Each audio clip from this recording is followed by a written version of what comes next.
A palavra bruxa no sânscrito, a linguagem sagrada da Índia, significa mulher sábia. Em latim, a palavra bruxa, larva de borboleta. Unindo os dois significados, podemos dizer que bruxa é ter sabedoria e o poder de autotransformar. Felizes voos as que seguem sua intuição, que consideram seu sexto sentido sagrado, que conseguem transformar situações ruins em aprendizado e ainda assim sair voando. Chamam de bruxas as mulheres que assumem seu poder pessoal, as que não têm medo de serem livres. Chamam de bruxas as mulheres que cultivam ervas em seus jardins. Chamam de bruxas as mulheres que ensinam as crianças a brincarem com elas, mesclando o mestre e o aprendiz. Chamam de bruxas as mulheres que sonham seus encantamentos, que encontram respostas ao vento, que sentem o cheiro da chuva chegando com as nuvens ainda leves e cheias de água.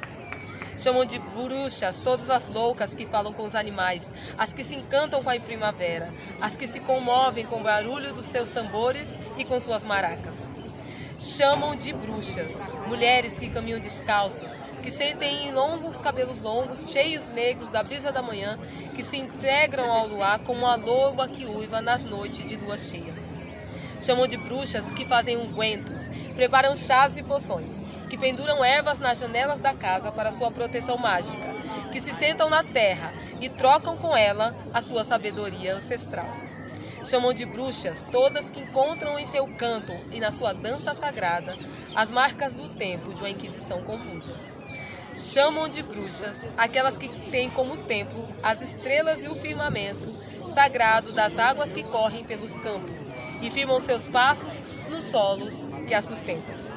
Chamam de bruxas as que se abençoam por serem mulheres benditas, geradoras da vida, filhas da terra, fênix por naturezas, esmagadas diariamente pela hipocrisia humana. Chamam de bruxa as mulheres que brilham, mas até que caminham sobre o manto de Hécate, as que caminham nas sombras, e nas suas sombras levam as luzes aos que necessitam sem julgamentos, pois apenas acolhem a alma do sonhador. Chamam de bruxas que possuem a coragem de ser quem são, sem medo, apenas com o coração repleto de amor. E que em seus intentos espalham sementes do bem, para que elas possam entrar.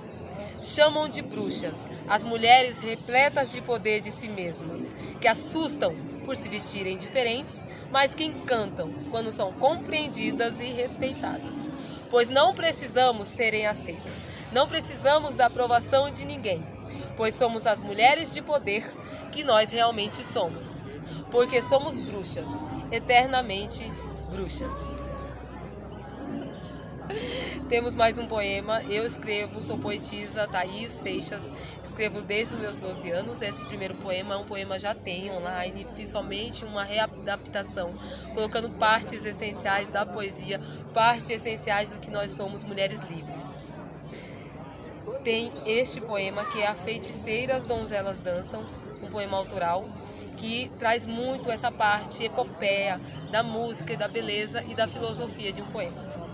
Feiticeiras, as donzelas dançam, e a noite vem como um véu negro que cobre o ventre das dançarinas. Eu, como um poeta Homero, narro esta minha epopeia. Não tão Ilíada e nem tão Odisseia. Quem dera então o Gilgamesh, mas épico, meus caros. Dedico frases rimadas, contos fantásticos que fazem do querido leitor o amante das artes e sedentos por pensamentos nobres. Ah, este ofício de fazer versos me encanta. Pois bem, abrirei a noite no epílogo do poema. Feiticeiras, donzelas dançam. É um encontro de mulheres sábias, que trazem o poder de transformar a magia no ato de dança. Autônomas e poderosas mulheres que honram seus ciclos e a sua autocura. Mulheres livres, eruditas, de senso e de equilíbrio. Hoje será um encontro de almas. Hoje seremos Circe, extraída do navio de Odisseia, ilha de Eia, pois a humanidade teme mulheres que sabem voar como as borboletas. Dancem, mulheres sábias, dancem. Sejam translocadas, sãs, místicas, sejam curandeiras fadas, as magas, as nossas sacerdotisas astrais, apenas dancem. Eis o meu poema épico, escrito pelas minhas mãos femininas, mãos antigas, mãos sábias, porque seremos Circe, extraída do navio de Odisseu. seremos uma epopeia feminina, a personagem principal que reconstrói o seu papel mágico nos caminhos da minha bruxaria.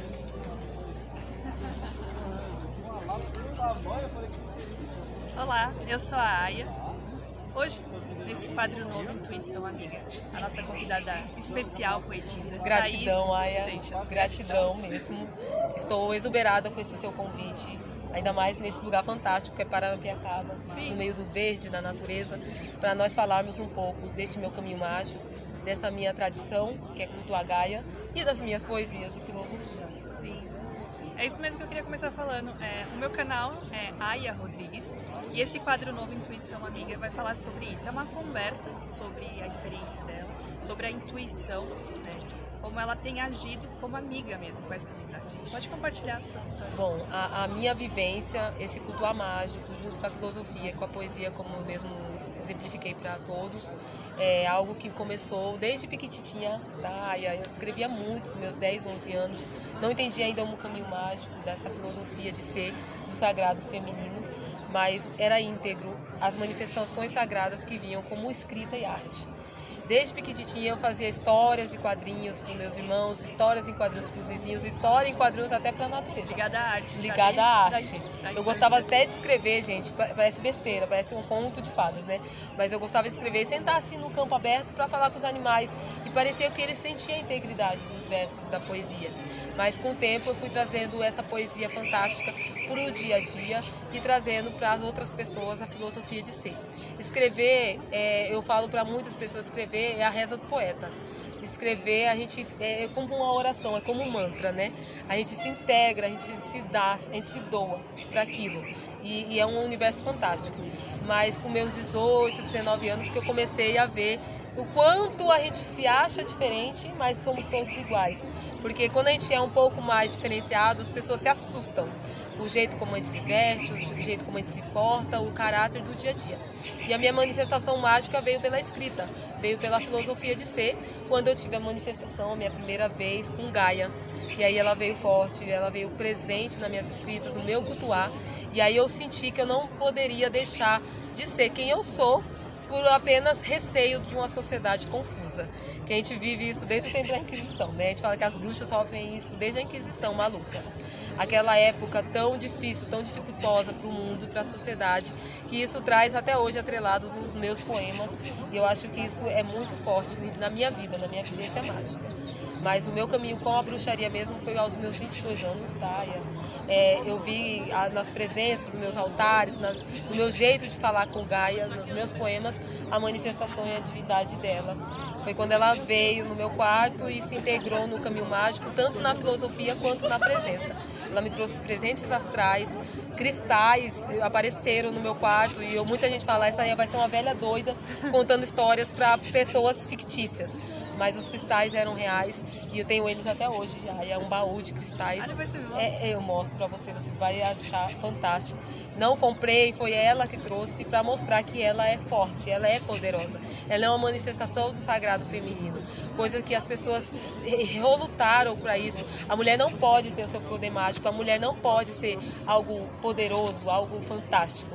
E ela mostrou na sua integridade de ser que ela pode sim fazer mudanças na nossa vida. Então hoje eu uso muito a poesia em lugares mágicos para me apresentar, para declamar frases e poemas, para mostrar a beleza da vida tão esquecida nesses dias confusos que nós estamos vivendo. Você vê a guerra em que nós estamos vivenciando, como mexe com os ciclos da natureza, a gente vê como mexe com as coisas astrais que a gente vivencia e como que a gente leva isso para o dia a dia. Se a gente vai ficar rotulado só em coisas ruins ou transformar isso em algo mais, como aprendizados. Onde a gente foca, aquilo aumenta, né? Onde coloca atenção, aquilo aumenta. Aumenta de uma forma construtivíssima. E isso traz a gente para dentro do nosso ciclo sagrado. A gente fala, nós seres humanos somos tão importantes para o ciclo da natureza. A gente é parte essencial do universo. Mas será que o homem, ele entende que ele é parte essencial do universo? Se você olhar as estrelas, elas contam a história da humanidade. Assim diz Gaia. E realmente conta. A gente somos os únicos seres que temos pensamentos que a gente consegue entender, que a gente consegue raciocinar e a gente não segura isso de forma íntegra. A gente não mostra essa beleza da vida como um todo. A gente, pelo contrário, a gente encontra mais problemas que soluções. E não é isso que a gente quer hoje em dia. E nós, mulheres sagradas, fomos muito rotuladas em meio à sociedade, porque a mulher, desde o começo do mundo, que é mundo, sofre preconceito, né? Perseguição. Sempre é uma ameaça, né? É uma ameaça. Uma ameaça que não é uma ameaça, mas é tido como. Mas se torna uma ameaça. O feminino é uma ameaça e sempre perseguido. Exatamente. E vários fatores. Desde que o mundo é mundo. Esse poema que eu fiz, Mulheres Sagradas Dançam, eu trago Circe. Porque na epopeia de Homero, que Circe era um ser fantástico, ela só foi vista em uma parte do epílogo. Ela só aparece uma vez, Aia. E ela se transforma como uma bruxa, como uma bruxa má. Circe era um ser fantástico. E o próprio poeta gostaria de ter feito uma poesia íntegra para ela, mas naquela época a sociedade não aceitava. Então Circe só é um pedaço de um poema, de um epílogo, sendo que nós podemos ser algo que a gente quer ser. E assim, ele gostaria de desmistificar isso como um todo, mas dentro da epopeia a gente vê que as mulheres só aparecem em navios negreiros, representando uma deusa pendurada na frente ao mar, algo fantástico, mas elas não têm epopeias femininas. Então, meus poemas, eu gosto de escrever essa parte, tirar essa epifania de que algo que não é consagrado, a mulher não pode ser consagrada. E sim, a minha epopeia é feminina, então eu acho que eu sou uma das poucas poetisas que escrevem epopeias femininas. Sempre são para navios negreiros, guerreiros, aqueles homens robustos, né, da época viking. Mas não tem a mulher como um todo. Então a gente se sente reclusa em meio à sociedade ainda, por mais que estamos em século XXI. A gente ainda sente esse receio de falar, de se apresentar. Porque é exatamente isso. A gente se fecha dentro de um globo, mas a mulher não deve mais ocorrer isso. A gente tem que sair dessa zona de conforto, dessa casinha e mostrar o quanto importante nós somos. E você percebe a sua intuição nos seus momentos de escolher o tema, escolher a sua escrita? Sim. Você se sente intuitiva de vou escrever sobre isso, estou tendo uma instrução aqui. Exatamente. É assim? Tem vezes que eu coloco, eu me energizo antes, eu estudo muito, eu gosto muito de filosofia, de Arthur Schopenhauer, sou apaixonada de Charles Darwin, e às vezes a gente pega um conteúdo fantástico e a gente analisa dentro daquilo e eu transformo na poesia. E o dia a dia que a gente vivencia, né? Olha os cantos dos pássaros. Tudo inspira, Tudo né? inspira. A natureza inspira a gente a ser o que nós somos. Mas eu gosto muito de estar sempre em silêncio, ou às vezes num parque, num bosque, ou dentro do meu quarto, no escritório, que eu tenho um escritório em casa. Tenho muitos livros, eu acho que tem mais de 10 mil livros, é muito livro. Não desfaço deles, por mais que a gente tenha essa parte tecnológica, que a gente sabe que hoje em dia temos os livros, né, os e-books, e a gente sabe que tudo é internet, mas não, eu gosto mesmo de sentir a presença, o cheirinho do livro antigo, Prefiro livro físico. Essa coisa de colocar o marcador de página. Eu acho que a gente está perdendo muitas coisas culturais e cultuais da nossa sociedade, como que nós vivenciamos isso. Mas é íntegro, eu acho que cada poeta tem sim o seu jeito de escrever, tem gente que não gosta assim da folha impressa, eu gosto da folha impressa, tenho a minha letera, gosto de bater a máquina da tipografia até hoje, fazer trim, né? Aquele barulho do final da página e fazer com que as coisas dêem essa continuidade como um todo. É muito gostoso, eu acho que é muito próspero. Mas eu gosto sim de estar em conexão com a natureza, eu gosto muito de livros antigos, né? Mas eu gosto de escrever muito livros, como os livros antigos, gosto muito de Olavo Bilac, Machado de Assis. Eu gosto dessa linguagem um pouco mais morta, né? Gosto de ler também em latim. E são poucas as pessoas que a gente fala, a linguagem ela se muda a cada dia. Ela vai se mudar a cada dia, é uma transformação. Ninguém é igual a ninguém. Se você bater a sua impressão digital, a minha vai ser diferenciada. Podemos ser igual, ser clonado, né? uma ovelha, né? A ovelha Dolly lá. Mas podemos ser igual, assim, em fisionomia. Mas quando a gente bate a impressão digital, cada um tem a sua, não adianta, vai ser sempre diferenciada. É a sua projeção dentro desse planetário. Eu acho que é isso que nos torna fantásticos. Sermos quem somos, né? A gente vê assim, Coreia, Japão, se a gente olhar na rua, são todos iguais, parecem todos iguais. Mas a gente tem algo mais, né? A nossa impressão digital, se a gente bater, não vai ser igual a outra. Temos a nossa parte cultural, olha que lindo. Temos a nossa parte cultural e astral, e é isso que nos torna importantes como sociedade. Você gostaria de compartilhar mais alguma experiência? Eu tenho uma experiência de vida com meus 23, 24 anos, Aya. Foi quando eu falei, será que a poesia tem a ver com essa parte mágica? Eu acho que não vai dar essas coisas astrais.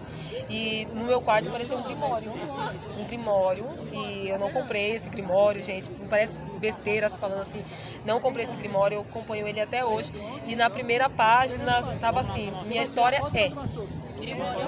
um livro antigo, um um livro antigo, e aí aparece minha história. E aí eu falei, a minha continuidade mágica. Eu tenho que continuar escrevendo. Eu vim para isso, para esse planetário. Eu vim para escrever, eu vim para raciocinar, eu vim para trazer para as pessoas que a beleza da língua portuguesa, a língua astral, que é da língua do meu país, deve dar continuidade, né? Gosto de escrever algumas palavras em inglês, gosto, mas a minha língua tupi, eu falo que a minha língua tupi, a gente vê como Parapiacaba é uma língua tupi. Então, assim, a gente vê como que é algo análogo que a gente não pode deixar morrer. E a minha intuição feminina é essa, é escrever, trazer a beleza da vida para outras pessoas, o ser fantástico que nós somos como mulheres íntegras, né? Curandeiras, xamãs, poetas, poetisas, dentro de um vínculo mágico. E eu acho que esse vínculo mágico é astral. Assim como você, que se perpetua na dança, nos seus livros, assim como as pessoas que gostam de tirar tarô, que se encontram naquilo de um jeito mágico, assim como pessoas gostam de astrologia, eu me sinto essa poetisa enraizada dentro da cultura social. Isso nos torna ser humano, né? Eu acho que a minha parte mágica é muito frequente. Agradecida pela sua participação. Eu que agradeço, Aya. Eu que agradeço. Escrever é sempre uma vocação, e eu falo para vocês, é meu modo mágico, meu modo íntegro de me conectar a Deus, a Gaia. Sou filha de Gaia, sou filha da natureza, e isso me traz uma presença muito, muito forte no plano astral, nesse plano terreno que a gente vive antes de ir para o País do Verão. Mas eu acho que cada ser tem o seu lado intelectual, o seu lado mágico, tem a sua participação no universo.